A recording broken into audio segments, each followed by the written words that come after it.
Halo pemirsa GPR TV dari Sabang sampai Merauke, dari Miangas hingga Pulau Rote. Bertemu kembali dengan saya Bilky Sabila dalam program Kominfo Justru.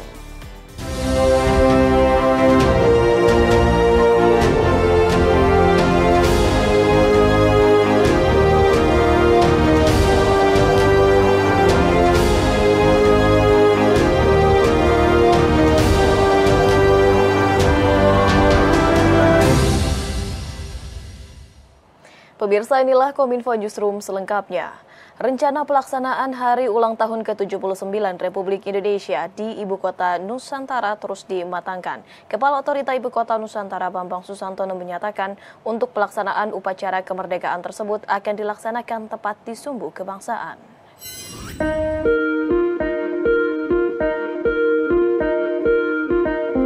Jelang HUT RI ke-79 pada Agustus mendatang, pemerintah terus mempersiapkan penyelenggaraan upacara yang akan digelar di Ibu Kota Nusantara. Kepala Otorita Ibu Kota Nusantara Bambang Susantono dalam konferensi persnya menjelaskan bahwa peringatan HUT RI ke-79 tersebut akan dilaksanakan tepat di Sumbu Kebangsaan. Hingga saat ini perkembangan pembangunan IKN telah mencapai 71,47%, dengan rincian pembangunan Istana Presiden dan lapangan upacara sebesar 54,7% dan Sumbu Kebangsaan sebesar 96,41%.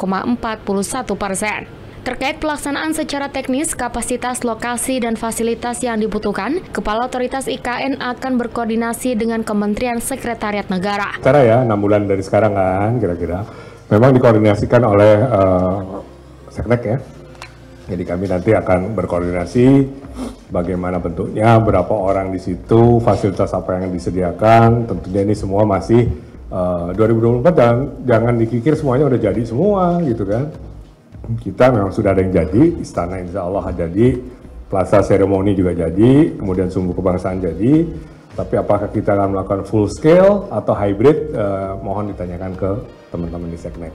Adapun sebelumnya, usai melakukan peninjauan dan peletakan batu pertama sejumlah infrastruktur, Presiden Joko Widodo juga optimistis penyelenggaraan upacara peringatan Hari Ulang Tahun Kemerdekaan ke-79 Republik Indonesia dapat digelar di Ibu Kota Nusantara pada tanggal 17 Agustus 2024 mendatang. Bekerja sama dengan Stanford University Amerika Serikat, Otorita Ibu Kota Nusantara akan melakukan groundbreaking pusat ekosistem digital di IKN dalam 2 bulan ke depan. Kepala Otorita Ibu Kota Nusantara Bambang Susantono mengungkapkan, pusat ekosistem digital ini dibuat untuk memfasilitasi para talenta digital di Indonesia. Otorita Ibu Kota Nusantara mengungkapkan dalam 2 bulan ke depan pihaknya akan melakukan groundbreaking pusat ekosistem digital di Ibu Kota Nusantara yang bekerja sama dengan Stanford University Amerika Serikat. Kepala Otorita Ibu Kota Nusantara Bambang Susantono dalam konferensi persnya menjelaskan bahwa nantinya di pusat ekosistem digital tersebut juga terdapat beberapa fasilitas yang akan disediakan seperti lembaga pendidikan universitas hingga perusahaan rintisan atau startup bagi para talenta digital di Indonesia. Bersama dengan Stanford University, Otorita Ibu Kota Nusantara juga berkomitmen akan membangun pusat riset dengan kualitas kelas dunia di Ibu Kota Nusantara, yang diharapkan dapat menjadi bekal IKN dalam pengembangan Kota Nusantara sebagai kota cerdas yang hijau dan berkelanjutan, serta mampu menghargai berbagai upaya yang melibatkan para pemangku kepentingan. Insya Allah 2 bulan ke depan kita groundbreaking untuk satu tempat, satu institut di mana kita punya ekosistem untuk para talent digital. Istilahnya para digital nomad kan, yang jago-jago itu generasi ya milenial, generasi Z segala macam, bisa kita berikan satu tempat di sana di IKN Nusantara. Sementara itu pemirsa, Kementerian Komunikasi dan Informatika meminta masyarakat yang merasakan kerugian akibat kecerdasan buatan atau AI seperti deepfake dapat memperkarakan menggunakan aturan, salah satunya Undang-Undang ITE. Dirjen Informasi dan Komunikasi Publik Kemenkominfo Usman Kansong menegaskan, hal tersebut dapat dilakukan seiring menunggu aturan komprehensif terkait kecerdasan buatan.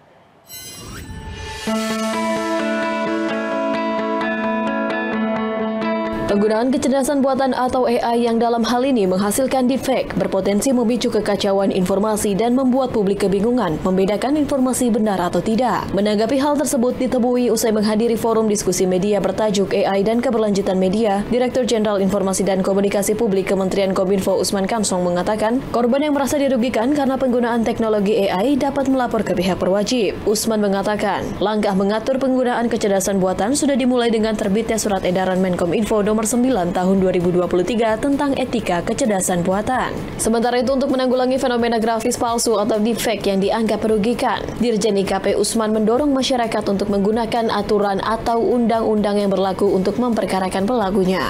Bisa diperkarakan di Indonesia dengan undang-undang ITE itu kalau orangnya merasa tidak nyaman, dan ini harus delik aduan.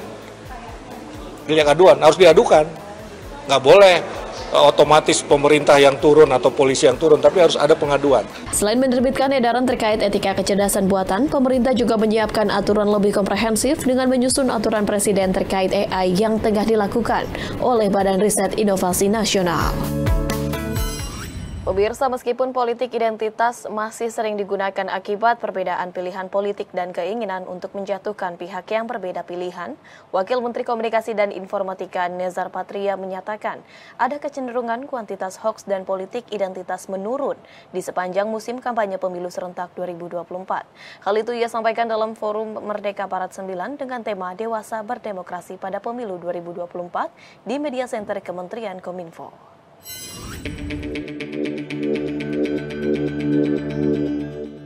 Wakil Menteri Komunikasi dan Informatika Nezar Patria menyatakan ada penurunan penggunaan isu politik identitas jelang gelaran Pesta Demokrasi 2024. Hal ini menunjukkan isu ini sudah usang sekaligus memperlihatkan makin dewasanya kecerdasan politik masyarakat.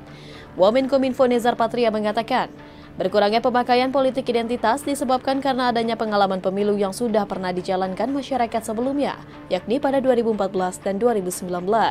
Pada masa itu, masyarakat Indonesia mengalami politik yang kacau karena politik identitas. Namun politik identitas tidak lagi menjadi wacana dominan dalam perbincangan atau persaingan di tengah proses pesta demokrasi saat ini. Meskipun ada kecenderungan menurun, Wamen Nezar Patria tetap mengingatkan semua pihak untuk mewaspadai narasi hoaks yang mengarah ke black campaign dengan menggunakan berbagai macam medium. Salah satunya penggunaan teknologi artificial intelligence yang memungkinkan pembuatan dan penyebaran konten bermuatan hoaks lebih cepat dan mudah. Sementara dari sisi penyebaran informasi bohong, Kominfo mencatat terdapat 227 temuan hoaks pemilu hingga 21 Januari 2024. Kominfo juga sudah mengajukan penarikan konten sebaran hoaks pemilu sebanyak 1.558 dari 2.975 total sebaran. Ada testimoni dari warga bahwa dia merasakan kalau pemilu kali ini lebih landai dalam artian ketegangannya maupun penyebaran berita hoax ya itu lebih sedikit. Nah, tentu saja kita bersyukur dengan keadaan sampai hari ini dan kita berharap bisa dipertahankan gitu dan bisa diantisipasi juga lebih dini terkait dengan penyebaran hoax, disinformasi maupun misinformasi. Nah, dengan demikian kita bisa mendapatkan satu kualitas pemilu yang demokratis, jujur, adil ya, dan masyarakat juga bisa lebih tenang untuk menentukan pilihannya.